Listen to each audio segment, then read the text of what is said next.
I'm going to show you how to use the last 1 month before your IB exams.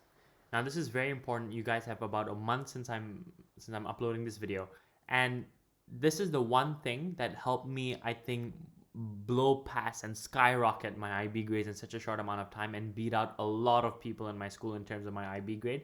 And it is the one thing that helped me really increase my grades in a short amount of time. All right. And I've literally written, ignore this at your own risk, because if you don't do this, you are really putting yourself at a disadvantage compared to the people that do. All right. April is past paper party month. What do I mean by this?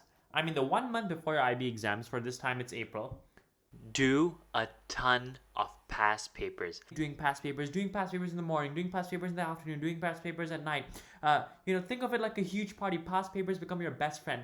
It's like a music festival. You know how you're super excited and when you're in a music festival, you just want to do everything in that music festival. You want to go here, go there. Think of that, but in terms of past papers. Like literally, get excited doing, I want to do more past papers. I want to do the summer. I want to do the winter. I want to do this time zone. I want to do more past paper questions. I want to look at question banks. Literally, make April the month where you party it up with past papers. Okay? Now, there are some very important reasons for this. Just quickly summarize it. The student that does the most past papers wins. Every time. Whoever does the most amount of past papers in a topic, if they're in a subject, if they're doing it correctly, and I'm going to tell you how to do it correctly, you are going to do way better than the people that don't. And whoever does the most, within reason, but literally whoever does the most, you are going to be putting yourself at a phenomenal advantage in terms of being prepared for your IB exams. All right. So again, April is past paper party month. Right. Past paper is the OG. The reason you want to do so many past papers is because you learn exam technique. Even if, let's say, you memorize your whole textbook, all right, you memorize everything in your IB textbook, but you don't know exam technique. You don't know how to translate that information to the answers that the IB wants you to write in, to the style that the IB wants you to answer your questions in, you will lose a ton of marks.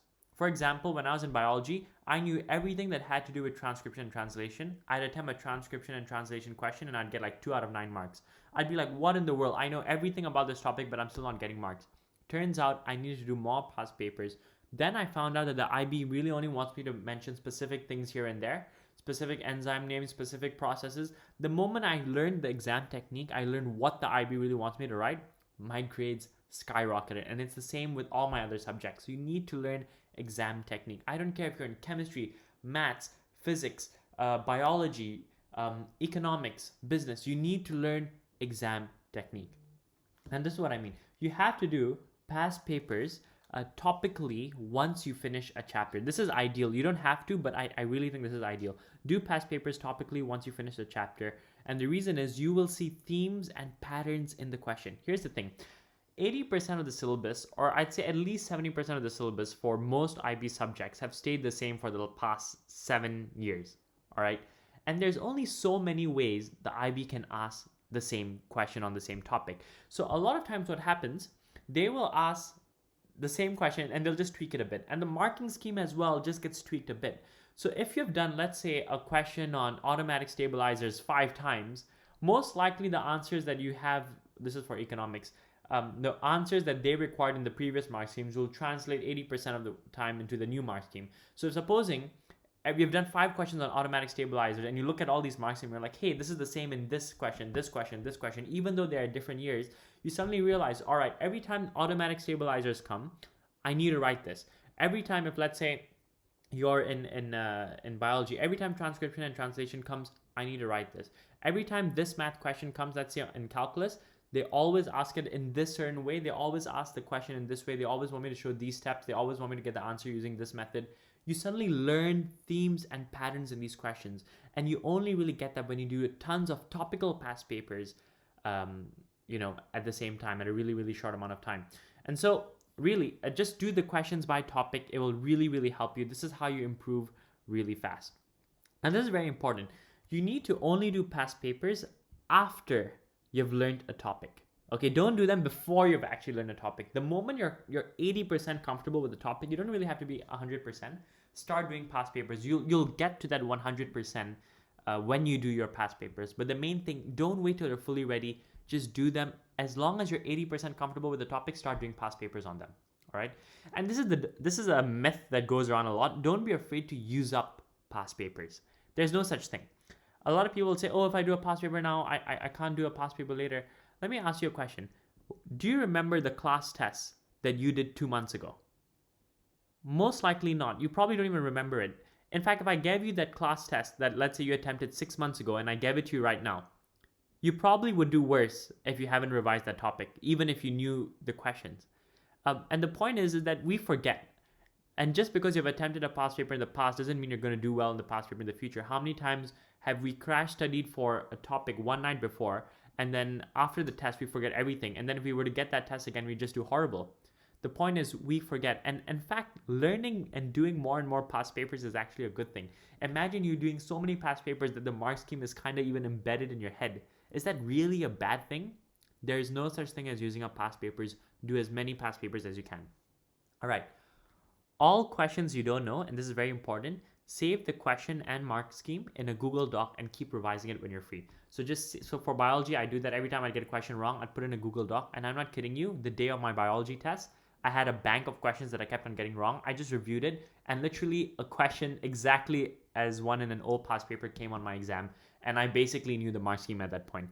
So again, I'm just going to reemphasize this. The student that does the most past papers wins.